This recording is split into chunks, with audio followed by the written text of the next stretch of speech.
जय माता की। कैसे हैं आप सब? आप सबका स्वागत है मेरे इस यूट्यूब चैनल पर। आज का जो टॉपिक है वो ये है कि साधना के दौरान या साधना के बाद ऐसे कौन से लक्षण दिखाई देते हैं जिससे हमें ये पता चलता है कि हमारी साधना जो है वो सफल हो चुकी है और हमें साधना में सफलता प्राप्त हो गई है।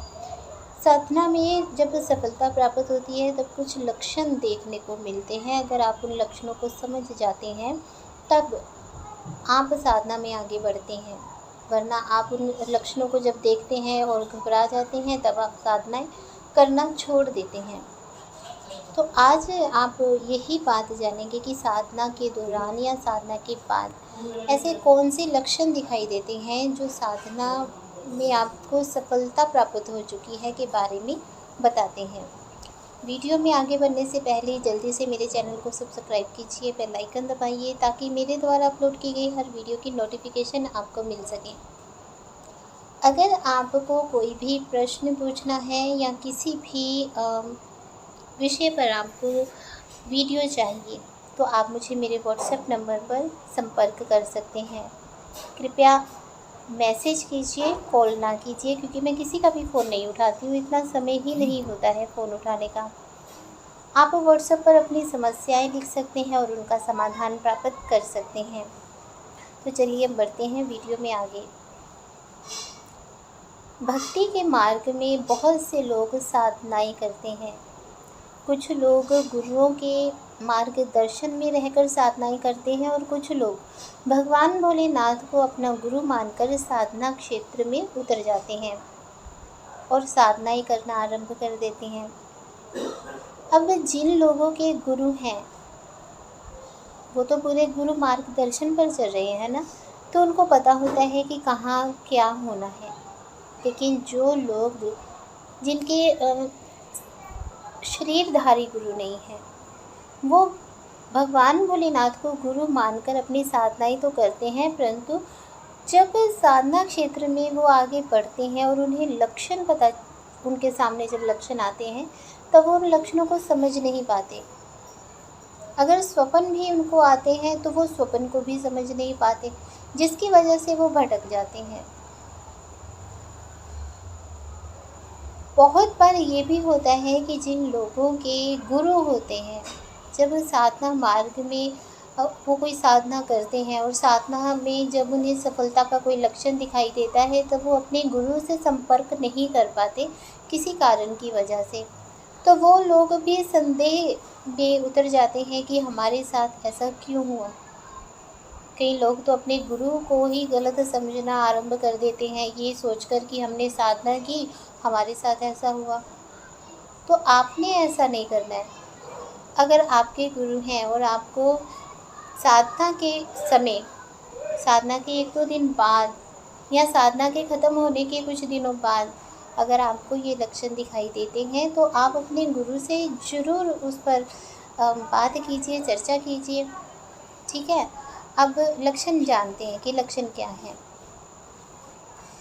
जब साधना की जाती है तो साधना के बहुत ही कम ऐसे चांसेस होते हैं कि पहले दिन से ही आपको ऐसा होना आरंभ हो जाए, लेकिन साधना के दूसरे तीसरे दिन से लक्षण दिखाई देने आरंभ हो जाते हैं।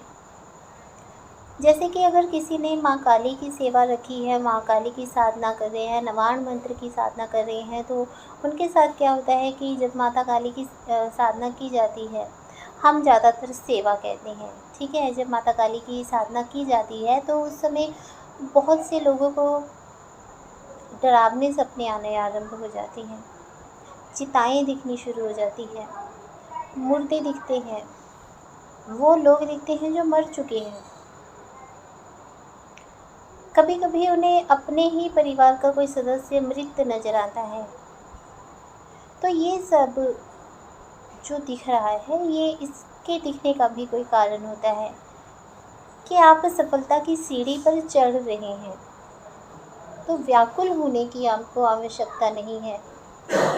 आपको बिना कुछ सोचे, बिना कुछ विचारे अपनी साधना में आगे बढ़ते रहना चाहिए। स्वप्न में अगर आपको खून दिखाई दे रहा है तो ये भी संकेत है कि आप की जो मंत्र उच्चारण है, जो आप मंत्र का उच्चारण कर रहे हैं, जिस मंत्र के द्वारा आप माँ काली की साधना कर रही हैं, वो मंत्र आपके इष्ट यानी कि माता काली तक पहुँच रहा है। और ये आपकी परीक्षा है जो माँ की योगिनियों के द्वारा ली जाती है। आप बिल्कुल ठीक थे, तंदुरुस्त थे, लेकिन साधना के 1-2 दिन बाद ही आपकी तबीयत खराब हो गई। साधना के दौरान आपकी तबीयत खराब हो गई, इतनी खराब हो गई कि आप पूजा नहीं कर पा रहे हैं, मंत्र उच्चारण नहीं कर पा रहे हैं, लेकिन फिर भी आप कोशिश करते हैं, हिम्मत करते हैं और उठते हैं। अपने उसी समय पर उठते हैं और साधना के लिए आप तैयार होते हैं। मंत्र उच्चारण भी करते हैं, अच्छे से पूजा भी करते हैं। तो ये संकेत है कि आप अपनी सफलता की ओर जा रहे हैं। आपको शक्तियाँ मिलनी आरंभ हो चुकी हैं, वो शक्तियाँ आपके शरीर में जगह बना रही हैं। इसलिए आपकी जो तबीयत है वो ख़राब हो रही है, क्योंकि हमारे शरीर में 72,000 नाड़ियाँ होती हैं, और जब आपको आपके इष्ट द्वारा शक्ति प्राप्त होती है, तो वो शक्ति जब आपके पूरे शरीर में भ्रमण करती हुई, वो 72,000 नाड़ियों में भ्रमण करती हुई जब गुजरती है, तो उसमें जो ब्लॉकेज हो जाती है, ब्लॉकेज को जब वो तोड़ती है ना, तो आपके शरीर में झटके भी लगते हैं। आपके शरीर को इतनी आदत नहीं होती है एनर्जी को संभालने की, आप शक्ति को संभालने की, ऊर्जा को संभालने की, इसलिए आपका जो शरीर है वो थका थका सा लगने लगता है, बेजान लगने लगता है। आपको ऐसा लगता है जैसे पता ही नहीं मैं कितना बीमार हूँ। आपको ऐसे लगता है कि ना जाने मुझे किसी ने बहुत ज़्यादा मारा पीटा हो। इस प्रकार से आपके शरीर में दर्द होता है। तो ये भी अच्छा लक्षण है कि आपके अंदर शक्तियाँ जा रही हैं और वो शक्तियाँ आपके शरीर में जगह बना रही हैं। तो भगवान जब आपको ऊर्जा देते हैं, कॉस्मिक एनर्जी देते हैं, तब आपके अंदर इतना सामर्थ्य नहीं होता कि आप दैवीय ऊर्जा को अपने शरीर में संभाल सको। तो आपके शरीर को उस ऊर्जा को की आदत होने में कुछ समय लगता है, तो वो समय ही आपको उस शक्ति को देना होता है। तो इस बीच आपकी तबीयत खराब होती है। बहुत से लोग ऐसे हैं जो ये बोलते हैं कि हमें जलन होती है, पूरे शरीर में जलन होती है, हमारे सिर में दर्द होता है। जब आपका आज्ञा चक्र एक्टिव होता है तब खिंचाव महसूस होता है, तो दर्द होने लगता है। तो ये भी एक पॉजिटिव साइन है, इसे पॉजिटिव लेकर चलिए। किसी भी शंका में आकर अपनी भक्ति को मत छोड़िए, आगे बढ़ते जाइए। अगर आपकी तबीयत साधना के ख़त्म होने के बाद ख़राब हो रही है, तब भी आपने अपना रेगुलर जाप तो करना ही करना है। अपने गुरु से इस बारे में ज़रूर बात करें कि आपके साथ ये सब हो रहा है, ठीक है। तो आपके गुरु आपको उस शक्ति को संभालना कैसे है वो बताएंगे।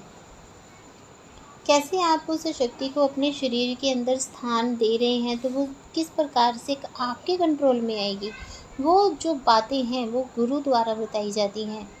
तो इसलिए अगर आपके साथ ऐसा हो रहा है कि तबीयत ख़राब हो गई है, कुछ ज़्यादा ही ख़राब हो गई है, आप हॉस्पिटल में एडमिट हो, है ना, तब भी आपने जो टेस्ट वगैरह करवाए हैं उसमें कुछ भी नहीं आ रहा है, कुछ भी नहीं आ रहा है, डॉक्टर बोल रहे हैं कि सब रिपोर्ट्स नॉर्मल है, लेकिन फिर भी आपकी तो तबीयत ख़राब है। उसका कारण क्या होता है? उसका कारण यही होता है कि आपके शरीर में जिस आपने साधना की है, उस साधना से जो ऊर्जा, जो शक्ति बनी है, वो आपके शरीर में अपना स्थान बना रही है। तो इसलिए शरीर में कंपन भी होने लगता है, शरीर थर थर काँपने लगता है, क्योंकि ऊर्जा संभाली नहीं जा रही। तो उस ऊर्जा को ही संभालने की आदत आपके शरीर को बनानी है। तो उसके लिए अपने गुरु से संपर्क जरूर करें।